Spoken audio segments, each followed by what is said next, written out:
और सभी मीडिया सलाहकारों का मैं धन्यवाद करता हूं जो मेरे लिए यह समय निकाल के आए। और आपके माध्यम से सभी जितने भी दर्शक जुड़े हुए हैं उन सबको मैं दोबारा राम राम करता हूं। जय श्री राम। जी बड़ौली साहब, आपकी काल मूवी आ रही है, उसके बारे में क्या? बेसिकली एक मूवी जो हम बना रहे हैं काल, आपको नाम से समझ में आता है काल। काल एक फिल्म है जो हम दिखा रहे हैं कि जितना भी क्राइम, जो भी देश के अंदर जो हानियां हो रही है, जो बेटियों के साथ जो दुर्व्यवहार हो रहा है, या फिर जो भी ऐसा जो दिल को दुखा देने वाली बात है, जो अपने को हर्ट होने वाली चीज है, उस पर हम एक मूवी बना रहे हैं काल। काल एक ऐसा शब्द है, जब अधर्म ज्यादा बढ़ता है तो धर्म का हमेशा एक उत्पन्न होता है। अधर्म को मारने के लिए धर्म की उत्पत्ति ही काल एक मूवी है जो दिखाती है कि काल एक अपना रूप लेता है और ये अधर्म को खत्म करता है, अपनी जीत वापस लेके आता है, धर्म की स्थापना करता है। ऑल ओवर इंडिया में थिएटर में रिलीज होगी, वर्ल्ड वाइड इसकी कोशिश कर रहे हैं हम। इंडिया में तो अब हमारा आ चुका है और ये इसकी मूवी जो है हमारा 10% शूट हो चुका है, 90% शूट होगा। कुछ महाराष्ट्र में होगा, कुछ हरियाणा में होगा और कुछ यूपी में भी होगा। ये जो काल फिल्म है, या तो कोई बड़े एक्टर या तो बड़े हीरो नहीं, या किस तरह के कलाकार है इसमें, या हरियाणवी कलाकार है, किस तरह के कलाकार है, मैन रोल कौन निभा रहे हैं? सबसे बड़ा कलाकार आपके सामने बैठा है विक्की बड़ौली। मैं ही से भूमिका निभा रहा हूँ, मैं ही कर रहा हूँ इसके अंदर काल का कैरेक्टर मैं ही कर रहा हूँ। और कौन कौन इसमें बहुत सारे कलाकार हैं, लीड रोल मैं कर रहा हूँ। जैसे कि हमारी हरियाणा इंडस्ट्री से कोई भी इसके अंदर नहीं है, सारे ही बॉलीवुड के एक्टर हैं, बट इसमें जो मेन भूमिका निभा रहा हूँ मैं निभा रहा हूँ।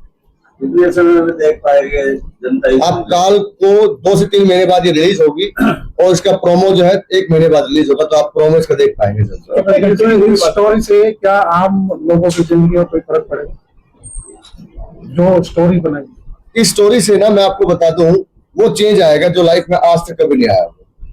हमने बेसिकली वो मुद्दे उठाए हैं जो जनता के बीच के हैं, लेकिन जनता जो है बोल नहीं पाती है, लेकिन दुख सबको होता है उस चीज को लेके। हमने वो मुद्दे उठाए हैं जिसमें कि हर आदमी के आसपास वो घटित होती है घटनाएं, बट हम फिर भी बोल नहीं पाते, चुप रहते हैं। वो घटना उठाई है जिसमें कि आपको मन करता है कि आप फ्रंट में आए, लेकिन फिर भी आप नहीं आते हैं समाज और परिवार को देखते हुए। मैंने वो फिल्म बनाई कि आपको सामने आने पे वो मजबूर कर देगी फिल्म, आपको आना ही होगा और आवाज उठानी होगी। तो ये सत्य घटना पर आधारित है या काल्पनिक?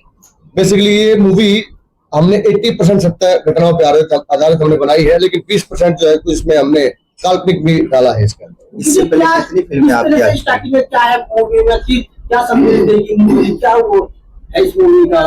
ये मूवी बेसिकली बनाई गई है कि जब आपके आसपास अधर्म हो रहा है, कुछ भी गलत हो रहा है, तो उसके ऊपर आपको टिप्पणी करनी चाहिए, आपको बोलना चाहिए, आपकी आवाज जो है ऊपर तक जानी चाहिए, आपको खुल के उसके ऊपर अपना जो प्रतिक्रिया देनी चाहिए। ये इस मूवी का मोटिव है। बेसिकली हम जो चुप रह जाते हैं समाज में ताल्लुकात नहीं रखता। मैं बेसिकली धार्मिक व्यक्ति हूँ जो इंसानियत की बात करता है, जो हिंदुस्तान को जोड़ने की बात करता है, मैं उनके साथ हूँ। हिंदुस्तान को तोड़ने की जो बात करेगा, धर्म की बात करेगा, मैं उनके खिलाफ हूँ। इसलिए अभी आपने कहा कि मैं किसी पार्टी से बिलोंग नहीं करता, मैं धार्मिक आदमी। अच्छा जी, फिर आपने कॉकरोचों को ये तो कहा कि बीजेपी को खेलें, क्योंकि बीजेपी एक ऐसी पार्टी है हिंदुस्तान के अंदर जिन्होंने हमेशा एक ही नारा दिया, सबका विकास सबका साथ। और आप कभी भी नोटिस करना, कहीं भी हिंदुस्तान के अंदर बीजेपी पार्टी ने कभी भी मुद्दे बात करिए, कभी कोई झगड़ा करने की कोशिश नहीं करी।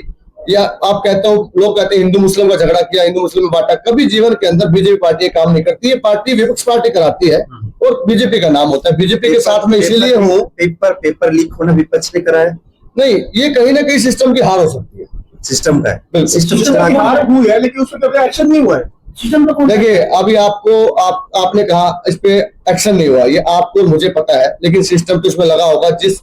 जिस सरकार के बारे में अगर आपके सामने कोई बात आई है, गलत हुआ है, तो क्या सरकार इस पर चुप बैठी होगी? वो अपनी क्रिया में लगी है, आपके सामने अभी नहीं आया होगा, जल्दी मिलेगा। हर बार पेपर किसी पेपर लीक होता है। पालवी साहब, आप बड़ी ईमानदारी से बात कर रहे हैं। एक मेरा सवाल है। जी बताइए प्लीज।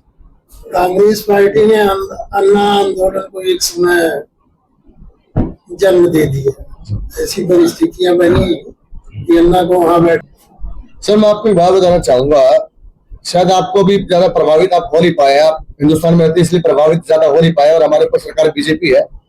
जो विश्व युद्ध जो हो रहा है इस समय, उससे इतना पूरा विश्व इतना प्रभावित हुआ है, इतना परेशानी झेलनी पड़ी है, जो कि हमारे तक हिंदुस्तान तक इतनी आंच अभी आने दी नहीं है, महज हमारे प्रधानमंत्री मोदी जी की वजह से।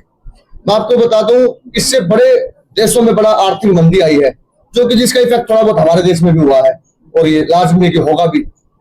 तो विश्व युद्ध की सारी चीजें हैं, ये युद्ध चल रहा है तो थोड़ी बहुत तो इफेक्ट हमारे देश में भी आएगा। राजनीति में मेरा कोई विचार नहीं, ये भी राजनीति में कर रहा हूँ जो मैं अगर अपने फिल्मों के द्वारा और जनता के द्वारा अगर अपना मैसेज पहुंचा रहा हूँ तो ये भी एक राजनीति है। राजनीति में आके वही मैंने कहा, अगर कोई मुद्दा उठाना है उसके लिए किसी संगठन या पार्टी की जरूरत नहीं है। अपनी बात आप समाज में किसी प्लेटफॉर्म के द्वारा सकते हो, जैसे कि मैं अपने फिल्मों के द्वारा समाज को सुधारने की कोशिश कर रहा हूँ या अपने समाज में एक मैसेज देने की कोशिश कर रहा हूँ, तो मेरे पास तो कोई पद भी नहीं है, मैं तो किसी पार्टी से जुड़ा भी क्या नहीं। इस फिल्म में कॉकरेज का ऐसा कोई महत्व रोल होगा, ये भी एक मुद्दा है। हाँ, इसमें एक सीन दिखा देंगे हम, कॉकरोच निकलते हुए हिट मारते हुए सीन रहेगा। हाँ, दिखा देंगे। महिला आयोग हरियाणा का चेयरपर्सन थी, उन्होंने इस्तीफा दे दिया जी। किसी बात को लेकर, लड़कियों को लेकर। जो केंद्र मंत्री जो शिक्षा मंत्री है, उनका दायित्व नहीं बनता कि नीट जब मुद्दा उठ रहा, कॉकरोच पार्टी जन्म ले रही है, तो आप भी इस्तीफा दो। देखिए, मैं जो महिला चेयरपर्सन है उनके बारे में बताना चाहूंगा आपको। उन्होंने जो किया सोच समझ के किया होगा कुछ। देखिए, जो भी आदमी काम करता है, जो क्रिया करता है, आपके हिसाब से, आप अपने हिसाब से विचार बनाते हैं, मैं अपने हिसाब से, लेकिन उनकी सोच क्या है, उनके विचार क्या है, वो सिर्फ वही जानते हैं। तो जो किया होगा अच्छा किया होगा। दूसरी बात, आप जो इस्तीफा देने की बात कर रहे हैं, आप अगर लाइफ के अंदर 100 चीजें अच्छी करते हैं, मैं भी करता हूँ, अगर आपसे कोई एक गलती हो जाती है तो मुझे लगता है कि आपको इस्तीफा दे देना चाहिए, आपको सुधार करना चाहिए। सुधार कर रहे हैं, सुधार का मौका सबको मिलना चाहिए।